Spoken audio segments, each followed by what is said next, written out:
Thank you. This is a wonderful opportunity for me to stand in front of you with my colleague, my comrade. Well, ladies and gentlemen, let me first of all give you just a background of Leiden Primary School. This is a school in Delft, started in 2006. The structure itself was not meant to be a school. There was a school that occupied that one. It was called Kairos.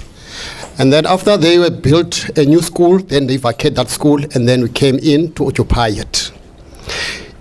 The structure itself, it's a challenge. I joined them in 2008 when I became a principal in that particular school. It has already its own challenge. The two mainstream, African speaking and Xhosa speaking. It's not an easy road to walk on, but we are there to make it workable. When parents are having a problem or a challenge, they will come to a principal office. African speaking one, remember, I'm in Xhosa speaking, I'm coming from the rural areas in Transkei or former Transkei. I know nothing so far as Afrikaans is concerned. Then the parents will come in there, don't know how to speak English. Only language that one is able to speak is Afrikaans. You tell me, barrier on a language. Then I was forced to call my deputy, because it's African speaking, to come and translate. But it ended up very sensitive thing, because other parents, they didn't like that. When they want to come and see the principal, they would love to talk straightly to the principal with secret issues. Then I was forced to learn the language. On Fridays, I started to speak only Afrikaans.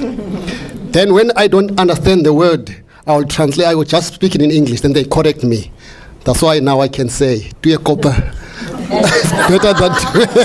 It's better than one head. The school does not have any hall. So difficult. Yesterday there was a election of parents, so far as the government post is concerned, and the meeting has to be started at 6 o'clock late, and there was a rain, as you have seen yesterday. Then the whole thing was called off. So those are the challenges that are there. But when Paul came with my comrade, nobody informed me that I really, manage or to be. I'm going to become now, having this opportunity to be involved in Partners for Possibilities. It was a shock and a surprise to me when they come to my school. I didn't know who are they, what they are coming for, but I let them in. And then when Paul tried to explain, you can just imagine the joy within me to say, wow, at last, I'm gonna be having somebody that I can share, somebody that can take these whole challenges together with. Because it's always difficult as a principal to be alone. Whenever there's a challenge, you don't have anyone to call or to try to. Yes, there are circuit managers, they are there, but in real terms, when you have a partner, it's a different story. Because the person or my colleague is always there. Because what we have started to build a trust. Now that trust makes us to talk freely. As you can see, he's having his own background, I having my own background. But we end up having that bond, the trust of helping one another. Whenever there's a challenge, he's there to help me. So your approach was to start looking, what is it that we're going to do for the school? Because we have SMT, we have teachers, we have learners, we have parents. So all we said, let's start approaching the SMT, where we call them in, and then we sat there, and then we ask them, this is an opportunity that we have. What is it that we would love us to assist you with?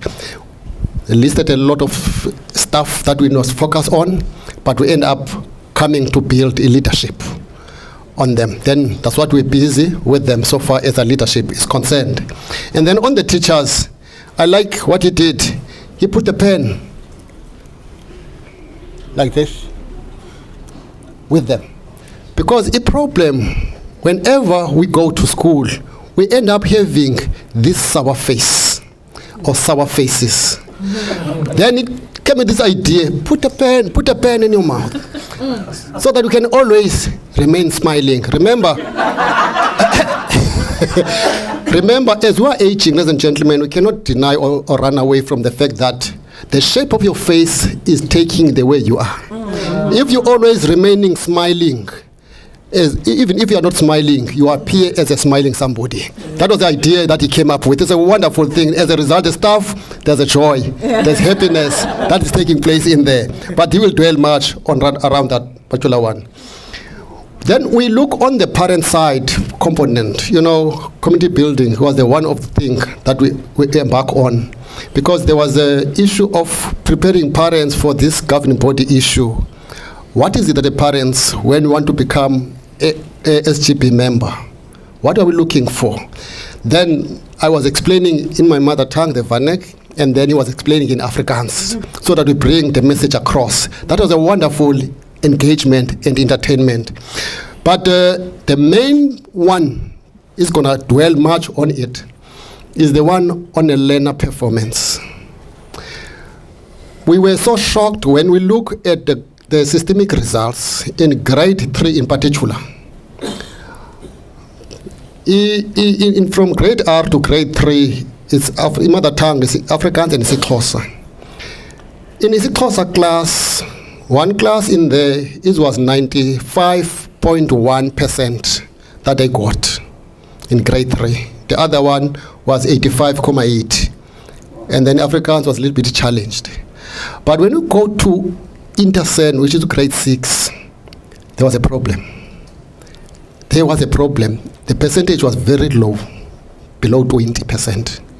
Then we ask ourselves, based on our strategy, there is a challenge in here. How can a foundation phase learners perform up to 95%, but in the InterCEN, they perform lower than 20%? Then there's a challenge. We have done around the issue of code of conduct. But we realize that the code of conduct, yes, it might be there. I think we have seen there's something that is circulating around where a learner was hitting a teacher with a book. I think you've seen that. That particular school doesn't mean that does not have a code of conduct. It is there, ladies and gentlemen. But the question is, what is it that we can do to go beyond the code of conduct? He's going to go through it, explain in details. Let me give it to him. Yeah, thank you very much. Good evening. I have to talk fast. I don't know how many minutes. Nothing left. Okay. Let me first start by saying I'm retired, and I use some transformational vocabulary and say I'm now refired, because you know that I had to do something. Somewhere you have to give back. And somebody once said, service is the rent I pay for the privilege of living on this earth. And that's why I'm involved there with my comrade here. A few years ago, and I'll go fast, decades, this was your problem, and this was handled with corporal punishment. Now, we're sitting with drug abuse, alcohol abuse, throwing people books, fighting and all sort of things. So you have to come up with a different strategy. So I call it, I'm playing on radical economic transformation. I'm saying radical behavior transformation. I don't think that the government knows where they're going, but we know where we're going. Radix is a root word for basic, the foundation of stuff. And we decided to do that and to work from the individual. We tried it in a big class, didn't work. Then we went to the student council, and I've been working with them and also trying to work from the inside out. Small group, like when you throw a stone in a dam, you work outside and it moves to the parents. We must still get to the parents. Chris, do you know about that? Yes. We've worked a little bit with teachers. Okay, so what is this? This is the old Cubby story. You've got a withdrawal, you've got a deposit. It's like the financial banking system. It's relational banking. And that's what we're working on. Because there's no code today. The children are not being taught standard procedure operations. You know, when I grew up, for instance, by example, you had to walk on the outside when a female is with you. You won't know because you're too old, too young. And we walked on the outside. And that's not something we think about. The children is being schooled by society. There are so many voices out there that you have to give them a code or a script. And that's what we're trying to do.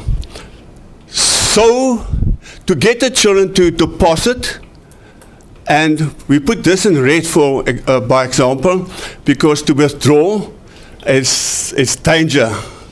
It's a minus. So we want children to get to the situation where they, from a personality point of view, characteristic point of view, we have to teach them to have empathy, to have commitment, to apologize, and to be kind. Chris, I don't know if you want to say something. No, continue. All right. Make me nervous with the time here. Okay. So we did what we talk about transformational vocabulary. This is just echoing what I've just done. So, because words are very important, thoughts are very important, behavior follows what you say or what you think. And, you know, some of our leaders use this to send me and, what is the other of Trump, something about America, but he does not, I don't think that concurs with his behavior. So you haven't got a problem, you've got a challenge. We have to teach children to use a new language. Even the 7 habits of highly effective teens, be proactive and not reactive. So that they eventually know what you're talking about and that they can, to use a buzzword, to institutionalize it. Okay, Chris, what do we got here? Oh, you don't have to be a pilot or work for NASA to know that instant gratification is what's happening lately. You mentioned about the book, that girl that threw the book to the teacher. They easily take out a knife and stab somebody.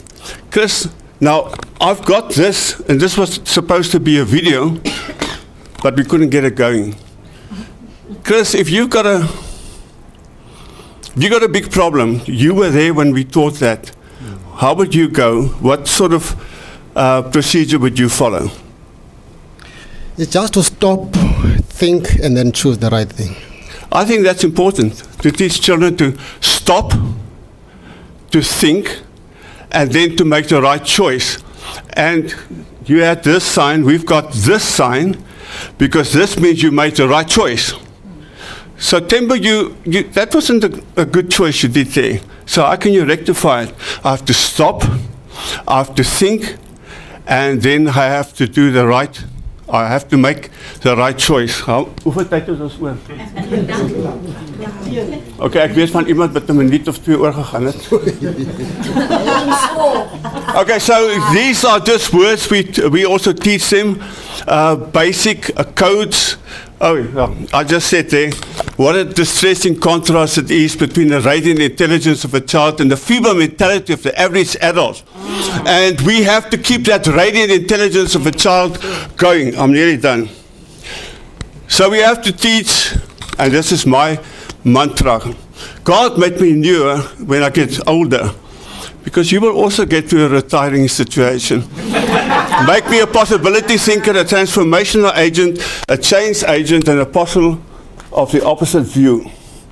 Okay, you can win a prize if you can tell me who said this. You who are on the road must have a code that you can live by, and so become yourself, because the past is just a goodbye. Anton Meyer said that. Crosby, Stills, Nash and Young. Give your children a code to live by, a script. Thank you, Chris. Thank you very much. Thank you very much.